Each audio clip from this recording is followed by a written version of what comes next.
जनी जा कमाए कलकतिया राजा मारली सवतिया मतिया राजा। जनी जा कमाए कलकतिया राजा मारली सवतिया मतिया राजा।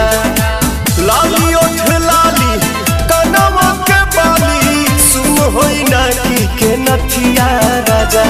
जनी जा कमाए कलकतिया राजा मारली सवतिया मतिया राजा।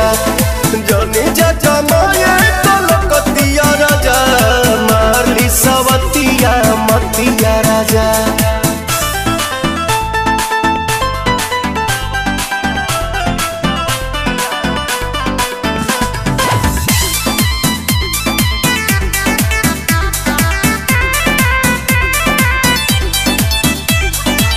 छोड़ी के मेहर हो जाइबा हे हर हमारा से बेसी न करियो के यार।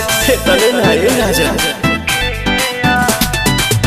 इज्जत के हानि करे पैसा जियानी करे केहू के न सूट बंगाल के पानी करे। से जिया पटवा रात भर रोवा मन बना में हरी के बतिया राजा। जनी जा कमाए कलकतिया राजा मारली सवतिया मतिया राजा। जनी जा कमाए कलकतिया राजा मारली सवतिया मतिया राजा।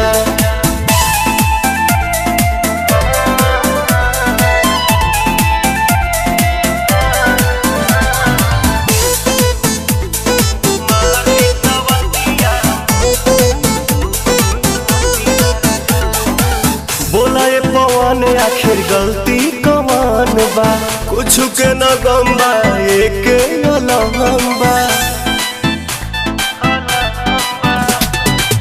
जैबा बंगाल तू तो उलझन में डाल के कुल्ही बंद जाके गहमनी की निहाल के। जानी जवाना तो मारे लगी तना जारी नसाई इज्जतिया राजा। जनी जा कमाए कलकतिया राजा मारली सवतिया मतिया राजा।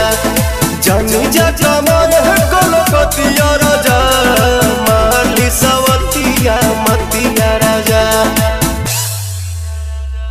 मतिया राजा।